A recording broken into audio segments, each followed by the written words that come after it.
Hello, I'm Andrew Wilson. I work as a practicing osteopath and ergonomist, and I work closely with Buro Seating to achieve chair design for your optimum well-being. To set the seat height of your Buro chair, locate the forward right-hand lever. To raise the seat, lift the lever while standing and release at the desired position.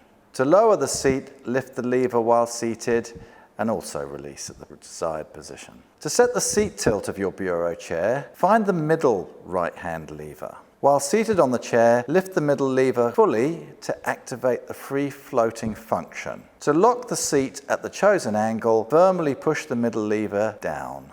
Aim to sit with your hips a little higher than your knees, with a forward slope on your thigh, while making sure there are no pressure points. To set the back tilt of your Buro chair, locate the rear right-hand lever. While seated on the chair with your arms forward in your normal working posture, lift the rear lever to activate the free-floating back tilt function. At the desired position, firmly push the lever down to fully lock the backrest. To set the back height of your Buro chair, firstly reset the back height by raising the back to the highest position and then allowing the back ratchet to fully disengage and allow it to drop to its lowest position. And then slowly lift the back to the desired height, stopping at one of the 5 ratchet back height positions. We recommend having support starting at the top of the pelvis with peak support in the lumbar curve. If you have any further questions about the operation of your Buro chair, then please go to buroseating.com for more information.